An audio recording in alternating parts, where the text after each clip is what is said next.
This fits under strange happenings and not so much paranormal, so if this is not a story that belongs here, just let me know. When I was 9 years old, my family had to flee in the middle of the night. My father was a police officer and he had shot a gang member when the gang member tried to attack him. They made a threat to bomb our house, and so we left in the middle of the night just to get away. We drove as far north in our state as far as we could possibly go, Fort Collins, Colorado. This was in the 1970s. There were 8 of us kids, spanning from the ages of 3 to 17. We ended up at a hotel off of the highway. It was the type of hotel that had an indoor pool surrounded by rooms with balcony. So, me and a couple of my siblings went down to the pool to swim while my parents watched us from the balcony. I made friends with a girl who was also swimming. She was older than me, about 11 or 12 years old, if I recall correctly. We all played Marco Polo, dived, raced, and we were just having a really fun time. Let's call her Beth. She was there with a man who I thought was her dad, but when I asked Beth if that was her dad, she said no, and said that she did not even know what his name was. My siblings and I had set up our towels in lawn chairs, and I went to go and sit on one just to have a rest. I was very hyper-aware as a child, abnormally so, and since our family had been threatened, I was even more so. The man with the little girl sat next to me, and soon he was joined by another man. Both of these men were not dressed to swim, and they looked like normal dads, even a little more upscale and rich. They began to talk about Beth. She was on the diving board, and they were discussing her body, commenting on her legs, breasts, etc. in a very sexual way. The men began negotiating a prize for the girl. After a few moments, he said, "I will take her now. Let's go pack her things." And the only way to describe it was that he was very excited and pleased with the purchase. Then he fixed his eyes on me and said, "What is her name?" The man with Beth said, "Oh, well, she's not mine, but what do you want her name to be?" And they laughed. I became very uncomfortable. I was terrified and looked up and saw my mom looking down at me. She beckoned for me to come upstairs, and I grabbed my towel and told my siblings to come with me. The man with Beth told her to get out of the pool. She did not want to go, and they had a tense moment. The other man spoke up and told her that she was coming with him and to get out of the pool. Beth got out, and my last view was her walking out of the pool area with the 2 men. When I got up to our room, I told my dad. He went to the front desk, asking about the girl, and they did not want to get involved. My father walked around the hotel looking for them, but they were gone. He called the local police, but I don't even remember what happened after that. We ended up moving to that town, but left after a year. We never moved back to our old hometown. When I was in college, I went to a workshop at the university there in the town, and that hotel had been demolished. My older sister was in the Big Thompson flood the next year. She survived, but still has horrible memories of seeing people floating down the water who had drowned.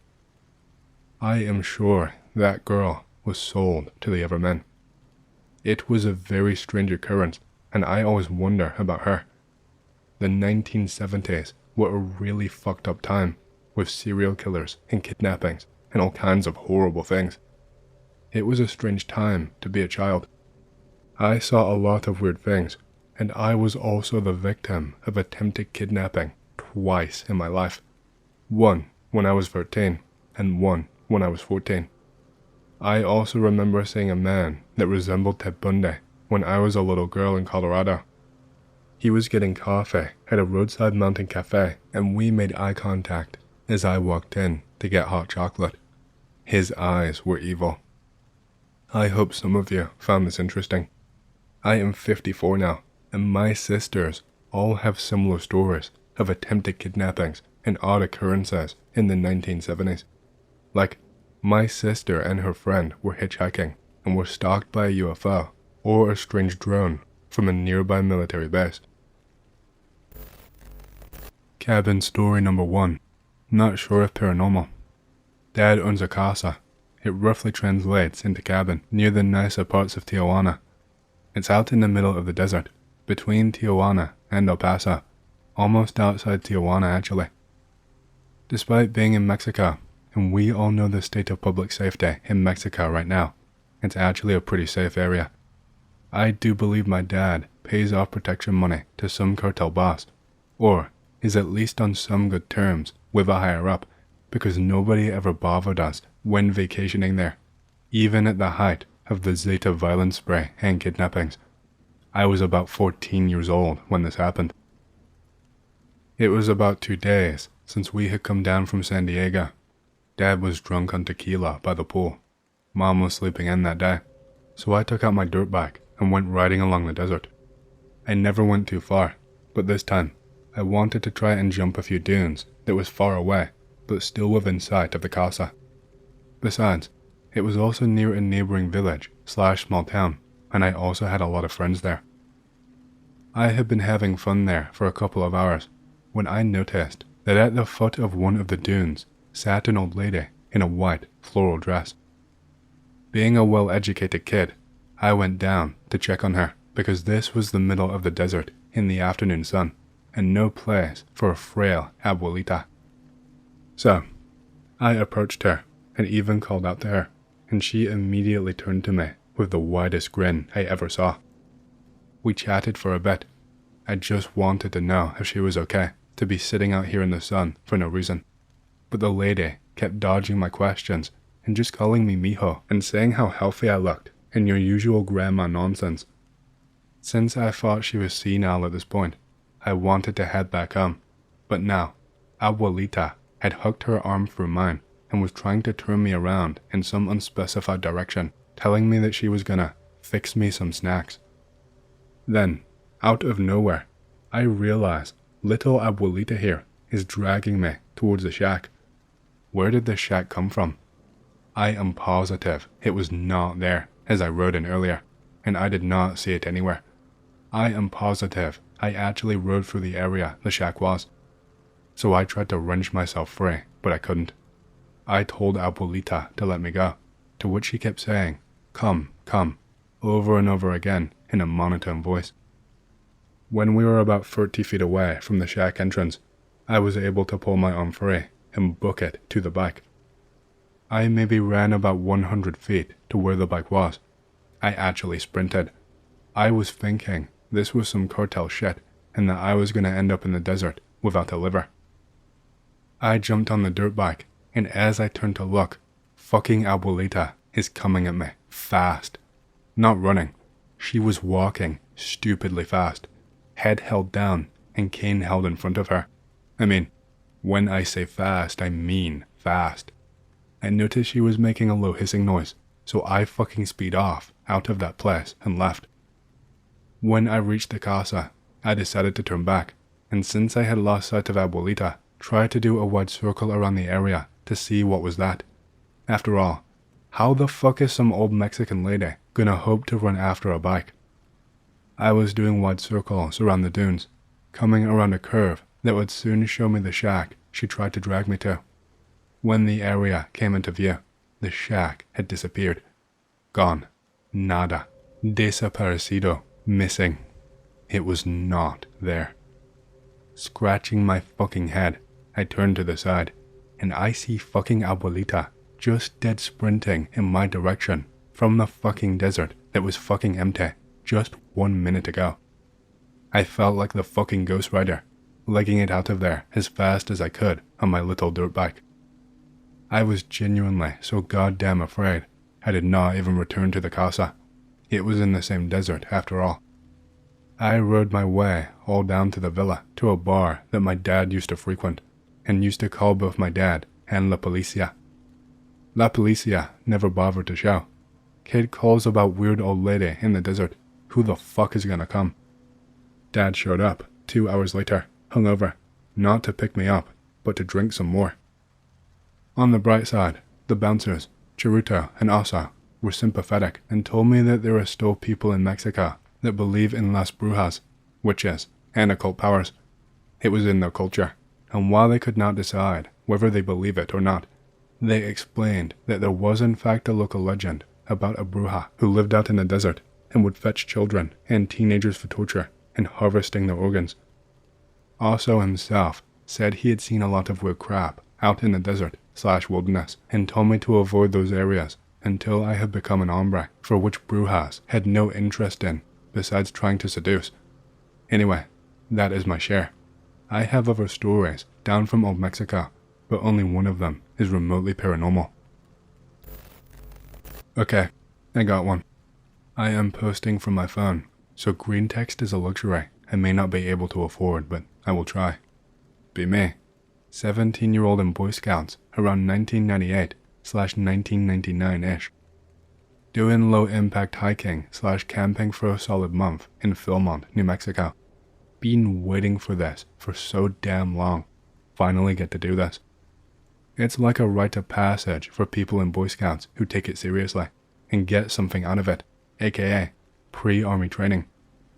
We are in the middle of our trip on top of Uraka Mesa, reported to be haunted/trippy as fuck. Freak lightning storms with no reason, ball lightning in the middle of the night.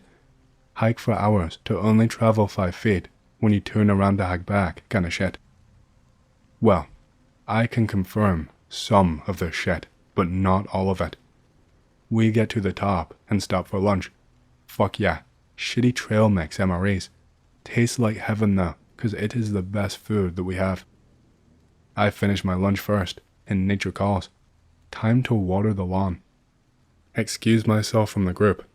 Our trail boss tells me not to go too far, because trippy shit is trippy and really can happen. Happened to him. Yeah, whatever old fart. You are making this stuff up. Suffice to say, I did not believe at that time. I just thought he was making shit up, / campfire stories and shit. Nope. I go about 40 yards out and find a thirsty looking shrub. Don't worry, shrub bro, I gotcha. Pissing on a shrub feels good, man. Looking around, enjoying the breeze on my dick as I piss, notice a guy about 10 yards away, walking around like he is lost and looking for something. He is looking at the ground real hard, like he can't find his compass or something, kinda walking in a circle too. Why is he all dressed in black, with black gloves and a black cowboy hat, I ask myself. Huh, odd. Finish pissing. See him stop, and then seemingly jump into a hole in the ground. Decide to go and investigate. Zip up my pants and walk out to where he was. Look for the hole. No hole. Keep looking for a while, wandering around, while making sure I know where my trail buddies are. Still no fucking hole. Find the spot where I estimate his hole to have been. Nothing there but bare ground.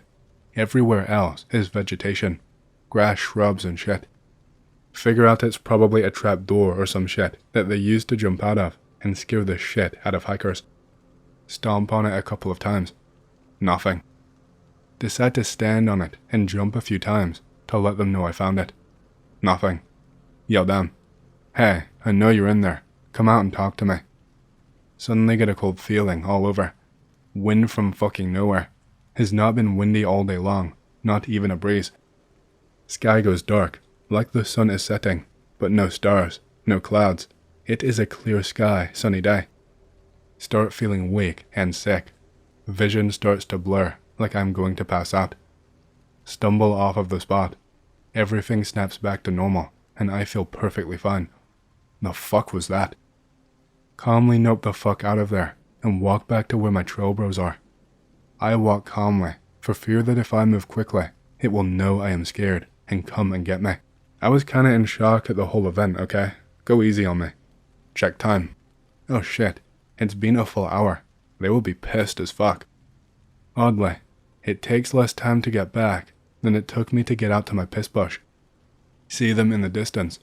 They are not moving. What the fuck? Keep my eyes locked on them so as to notice any movement at all. Get closer, about 10-ish yards away from them. and they start to move as though someone had paused them and then pressed play again, like a movie on a computer. Trail boss notices me. Hey, that didn't take long. Did you decide to hold it until we get down to Mesa Base Camp? Sir, what are you talking about? I have been gone for an hour. Shut your mouth, boy. Yes, sir. He takes me aside and has me retell everything that happened to me while I was gone. He checks my watch for time difference. Full hour ahead. What the fuck? Did you mess with your watch, boy? No, sir. Okay, we'll set it backward by 1 hour, and don't tell anyone what happened until we get back to Tent City. He tells me not to wander away from the group for the rest of the time we are at Philmont. Tells me that they know me now and may try to take me if I am alone. I listen this time. While at Uraka Base Camp, we have more shit go down. During the night, a bear wandered in and started wrecking people's tents and shit. Nobody was hurt. Turns out the whole area around the mesa is haunted as fuck too. So much so that the guys at the Uraka Base Camp have to sleep in shifts so that they have patrols going at all times. Strangely, there is also a ghost couple that haunts around there, keeping some of the bad shit away. They actually warn people off from dangers in the area. I met them the night of the bear attack. They poked their heads in me and my buddy's tent and told us to stay put for the rest of the night because there was a bear about. I asked the camp leader about it the next morning, and he told me all about them. They apparently will notify the Uraka camp staff if shit is going down and will also talk to campers. But everybody just thinks it's a weird as fuck dream when it happens. None of the camp staff talks about them, and few, if any, campers talk about them either. That's all I have for now. Hey, I hope you've enjoyed the story so far. If you do and you want to hear more, please leave a like and subscribe to my channel, and leave a comment down below, as it lets the algorithm know that you like my content and it promotes it to more people. My goal for the channel is to hit 50,000 subscribers, and we're closing in fast, so thank you, and back to the stories. This took place on a famous scout ranch known as Philmont in northeast New Mexico, specifically in Colfax County. Philmont is basically a backpacking thing where you go on planned treks inside like a huge private estate that was granted to the scouts in like the 1930s. So, for context, we were a group from SoCal that had 6 boys and 3 adults. Our adults were no older than 40 years old, since 2 were once active scouts that were no older than 28, and the final one was a father of my friend, who I will call Milo. All of the boys were between 14 and 17 years old. This was in like July of 2014. Day 9 of our Philmont trek. We were almost done with trek. We had to stay at Uraka Camp, named after the mesa of the same name. We left our trail camp extremely late, nearing 11 AM, due to one kid not feeling well. Slowed due to heavy rain, and also lots of incline and decline. We hike for like 7 hours, and realize that we are still 1.5 miles out. Decide we will have to set camp where we are if it gets too dark. We reach the base of Uraka Mesa at around sunset. Our navigator, I will call him George, says it is steep and that we won't get to camp in time. We traverse our way up. By the time we get up, sun is setting. George mentions his compass is not working. No one cares, just trying to set up camp. We scramble to set up in the dark. I don't get fucking dinner. We see cat totems randomly placed around the mesa. What the fuck? When I get in my tent, I cannot sleep. Sitting there listening. No sound. Eventually, I hear the slight groans from a short distance away. Straining my ears to hear. Consistent low sounds and walking. I am shitting my pants. We saw no one up here. Eventually, I knock out at around 12 AM. Wake up to Milo shaking me. He needs to fucking piss. Tell him I am not getting my sorry ass out there. We bicker. Eventually I agree, since buddy system, you know. I don't want to tell him about my sounds, scared to sound like a bitch. We climb out and walk a little ways for him to piss. Decide I should too. While I piss, I hear him start yelping and running back to the camp. I stop mid-piss and run back. We jump in the tent. We zip that shit up and tie the little strings together. I ask him what happened. Said he saw some tall, shadowy figure in the not-so-far distance and he ran. Ask, what if it was just a person? He tells me it is way too tall. We sit there. Walking and groaning returns. Fuck. Eventually, it dissipates. I eventually fall asleep again. We wake up. Parents talk about the screams, groans, and footsteps. We tell them what happened. None of our group believes us. Says it was just our overactive imagination. New navigator for the day complains of compass does not work until we get off mountain. When we get to the proper staff camp, we explain what happened and why we did not stay at the camp. Counselors are livid. Tell us about how it's dangerous due to lightning. It has the highest amount of lightning strikes in the whole camp. They tell us it is apparently a cursed and evil ground for the Anasazi natives. They tell us the cats are to keep the magpies away. Apparently, they are evil birds. I refrain from telling them my specific experience. I did some research a while ago. Apparently, the natives say they opened a portal to their hell there, and there is all kinds of weird activity, partly due to a large amount of lodestone stones which have a magnetic field. A note first, before I start the story. This photo was not taken by me. We did not really bring any technology for this trip. The picture is probably somewhere near where we did it. The story probably is not too spooky either, sorry. 2006. Be 24 years old. Live in Bulgaria. Decide to go camping with some friends. Pick out southwestern Bulgaria as the desired location. Huge forest areas. Borders to different countries that aren't marked or patrolled. Not really bringing any technology with us, but lots of food. The first few days are pretty cool. Basically looking for the best spot we can find at the moment, mainly relying on rations, but we did catch a few fish from a small stream. Laugh a lot, talking about good times and drinking. For a day, we make it to some hills which look over this mountainside and a valley near a small stream. Very beautiful place, so we stick around, set up camp. We plan on staying here for 5 days or something. Another day goes by. We spend a lot of it bathing and playing PMP with some D6s and a homemade system. In the night, we chill in the grass, chat and draw a bit. Hear something by the stream nearby, like a bit down the hill and past some bushes. There is brown bears in the area, so we assume they might be trying to find fish or something.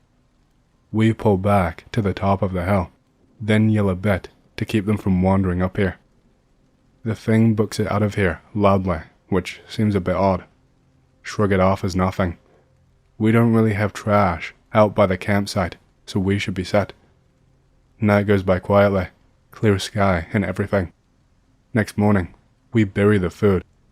We have a bit under the ground in the outer perimeter of the campsite, and we decide to go explore a bit. Mainly bring some water and some fruits. In the direction we head, it mainly seems like some more woodlands, but not dense enough for us to be unable to leave clear marks of our path. I remember this story pretty well because I wrote it down when we got home. I used to keep a diary to keep track of my life. Between work and friends, the days had a tendency to flow by me without me noticing, which at some point began to freak me out a bit. Anyways, let me continue. The trees here are pretty tall too. We see some sleeping bats, which was pretty interesting.